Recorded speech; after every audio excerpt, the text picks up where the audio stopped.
Good morning. Well, today I've been led to give a word on holiness and the royal priesthood. And so, holiness is defined as the state quality of being holy, perfect moral integrity or purity, freedom from sin, sanctity. But holiness is the gift of God through the mediation of Christ. Everything dedicated to God partakes in a certain manner of His holiness. Holiness signifies that every thought of man, every emotion, every act, every deed, yea, all that combines to make up one's life, is determined by the will of God, and thus the old man, who has been burdened by worldly lust and shackled with the chains of the flesh, and is cast off. And the new man is finally put on. This is both the work of God and of man. This divine grace comes to God through Christ, and man must seize this pro-offered hand of God, using this sanctifying means of grace with the assistance of God for perfecting his state of purity. Man must put off the old man and put on the new man to be a Christian. God will make one new if he will first, by God's grace, put off the old. So we're going to start today, and I'm in the Master Study Bible and New American Standard, and we're going to start in Revelations 20, verse 6. And in 20, verse 6, I'll give y'all a second to get there. In 20, verse 6, it says, "Blessed and holy is the one who has a part in the first resurrection.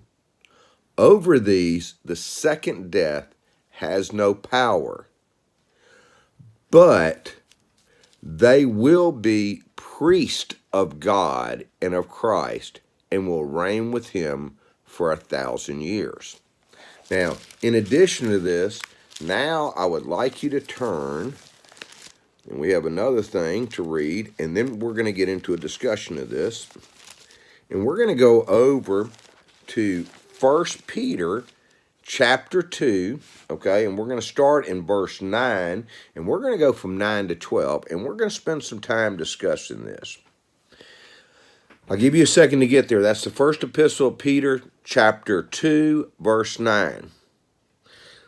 And the word says, "But you are a chosen race." Now, understand, and if you're here today, God is speaking to you. You are a chosen race, a royal priesthood, a holy nation, a people for God's own possession, that you may proclaim the excellencies of him who has called you out of darkness into his marvelous light. For you once were not a people, but now you are the people of God. Now, many people have talked about God is doing a new thing, okay? And he absolutely is. And there's some people that weren't in ministry or weren't recognized as the biggest leaders in ministry, but all that's changing. All that's changing. I will give you a little revelation about that in just a moment, so just bear with me. It says, "For you were not a people, but you are the people of God. You have not received mercy, but now you have received mercy." Have you ever felt like you haven't received mercy?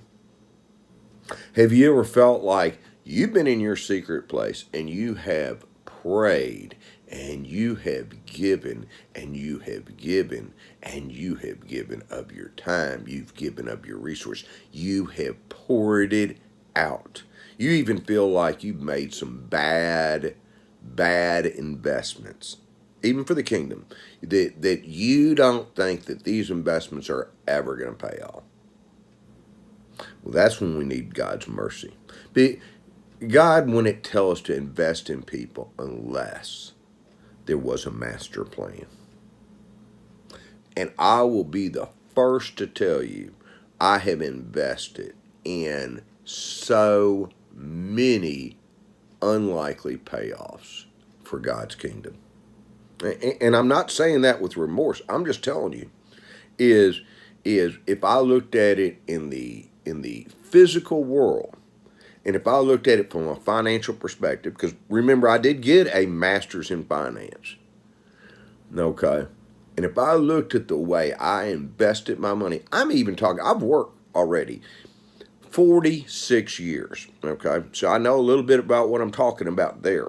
Okay. And I knew how to make money.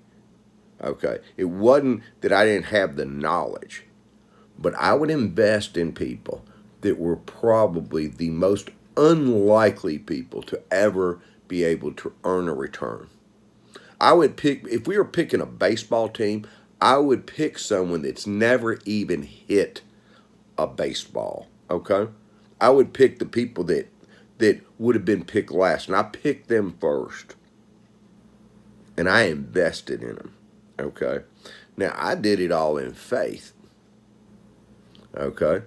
And if see people were looking at it in the natural eye, they would absolutely call me a fool. And they would laugh at me. And they would say, "You're just a chump. Look at that. It's not going to pay off. It's never going to work. It's not going to do this." And that's the world, and that's the devil, and they're going to tell you that. But you know what? I went ahead and did it. I invested in people that I knew there was no way they could ever pay me back. Okay? I knew. And matter of fact, a lot of times too, I did it secretly. And I'm not here to fluff myself up. That's not what this is about. But I'm going to let you know is God don't miss any of that. And just because you didn't get to see what it did for them, it could happen 5 years later. I give you just one example. There was a man I knew at my church,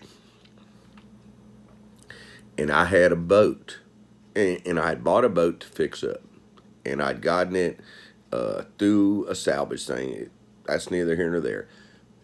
And I was a young man at the time, and I always thought, man, one day I'm gonna have me a boat, and I'm gonna go out on the lake, and it's gonna be great, and I'm gonna invite my friends over. But you know what? That wasn't what that was about. I didn't even know.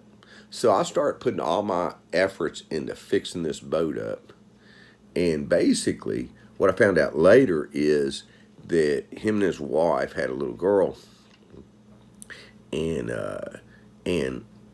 through a horrible accident, anyhow, the little girl got hit in traffic and died, and it just devastated this couple. And basically, make a long story short, I took that boat and sold it and gave him the money as an investment in his life. Now, he's a good Christian man now. I did run in him like, now, there are other ones that, I have doubts about. But anyhow, at least that was, but so my whole purpose, the only reason why I ever had that boat was so that I could do something godly in that man's life.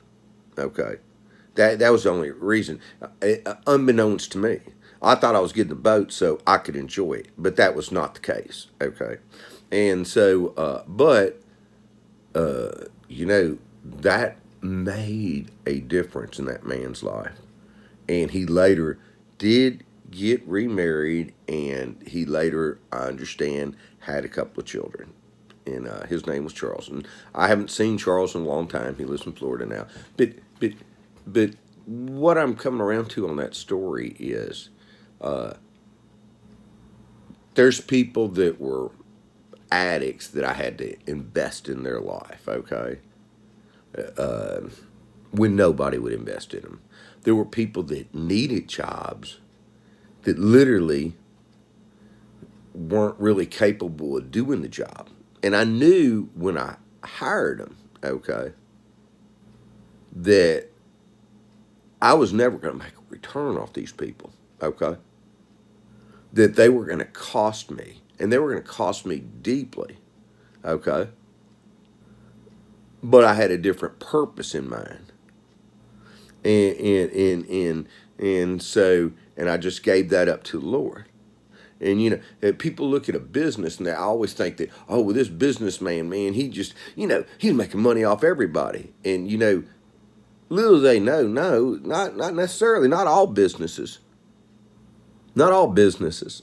If you ever get to look at the heart of that business, you might find out that there's more ministry going on in that business than there is real business. But everybody, always assumes that it's easy for someone else to make money. They always assume everyone else's life is so easy. And in reality, there's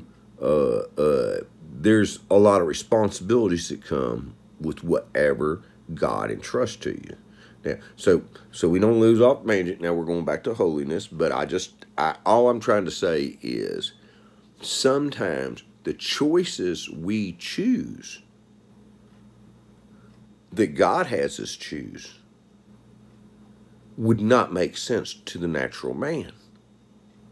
It would make no sense at all. It would be the exact opposite.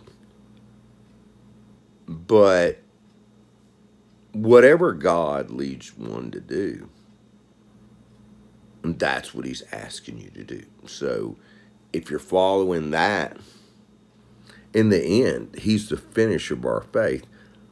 He can make all things work to the good for those who seek and love the Lord. So keep that in mind. Now we're going to go on. It says, but you are a chosen race, a royal priesthood, a holy nation, a people for God's own possession, that ye may proclaim the excellencies of him who has called you out of darkness into his marvelous light. For you once were not a people, but now you are the people of God. You have not received mercy, but now you have received mercy. Is it time for you to receive mercy? Have you suffered like the Lord's asked you to? I believe if you're here today, that this word is for you. It's time for us, and I'll throw myself in there too, to receive mercy. To receive that special anointing from God, because we've served him. And because we need mercy. And it says, it continues on, for you were not a people, but now you are the people of God. You have not received mercy, but now you have received mercy. Beloved, I urge you as aliens and strangers to abstain from fleshly lust, which wage war against your soul. Keep your behavior excellent among the Gentiles, so that in the thing in which they slander you as evildoers, they may, on account of your good deeds, as they observe them, glorify God in the day of visitation. So what I know about the royal priesthood, you may not feel like you're part of the royal, but if you're here listening today, you're chosen by God, and you are going to be a royal priest. And I will share something else with you. When I was reading about holiness, I got a vision from the Spirit of God, and I am in the prophetic. I am a seer, and I was in a great hall, and I looked around, and I had never seen anything like it, and the colors were so vivid. And the color I was seeing that the hall was ornately decorated in was a very unique crimson red. And it was a little bit purplish, a little bit brownish dark red, but it was a crimson red, and I asked in the spirit what this represented. And what I was told is this is the hall of the royal priesthood. And I got to see and it's an immense hall. Evidently, there's a lot of royal priests, and they're the ones who will be prepared for reigning for the 1,000-year reign. So, you know, all the other sacrifices and things that you may have made along the way, there's a purpose of all that. And, you know, if we're to be sanctified, you know, like Christ, we have to take on suffering to like God. God is holy, and he requires us to be holy. So there's a lot of sacrifice we had to make. But here today is, now realize too, it was all for a purpose. It wasn't by accident. It wasn't for just to punish us. It was for a purpose. And so our purpose, God is doing a new thing now. And he is going to raise up his priesthood.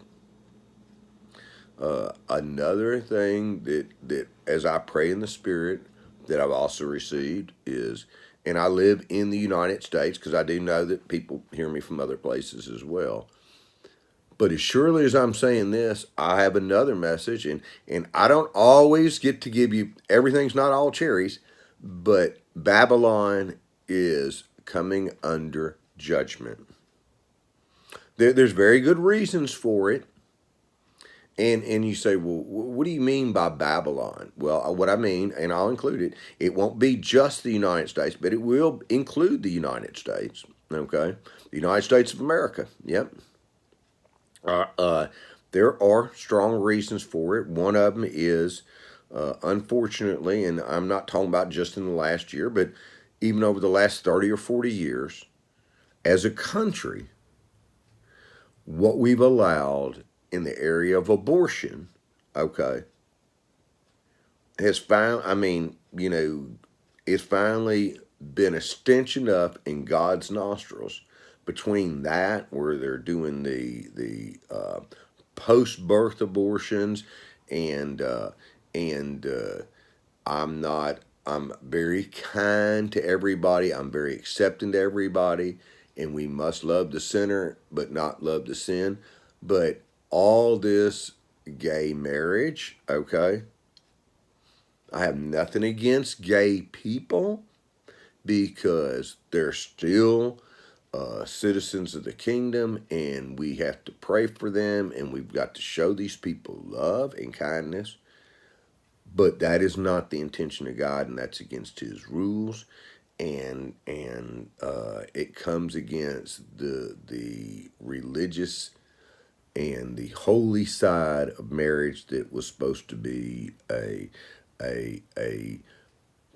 particular way between one man and one woman, and as it's intended in the Bible, and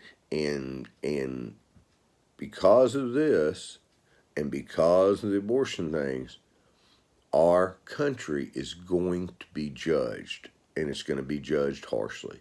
Now, same token, I'm talking about holiness, and now I'm talking about judgment coming. Well, it is, and all I'm saying is, be of good cheer. If we're the holy priest, and we're the chosen race, okay, we're the chosen people, we're going to be leaders during this time. And we will be raised up, but surely our God is a just God too, and you will see judgment fall on Babylon, okay? And you can have your opinions, but I'm prophesizing this, okay? And you know, I know it in my spirit, and I've received that from the Lord, and I just, you know, I'll give the word out there. I won't apologize for it. And if you have any question about it, you pray to the Holy Spirit yourself and ask him what's fixing to happen here in the United States, and you'll find out that God is fixing to judge this country. This country, I love this country, but I will tell you that we had every position to help so many other nations and to do things right, and we started out on the right path, but somewhere along the way we lost our way. Our leadership did, and even with the current leadership, and I'm not here to judge anybody, but I'll let all that go to our Lord Jesus Christ, who will be the judge. But judgment's coming, so I'm only letting you know. But what I will tell you in a very positive way is right now, if I was you, I would be making sure that I had water put up and stockpiled.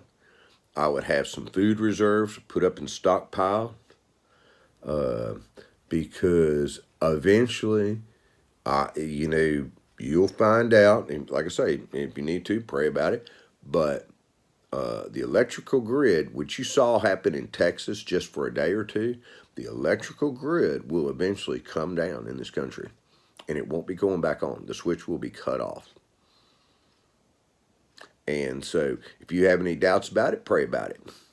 So life without electricity, okay?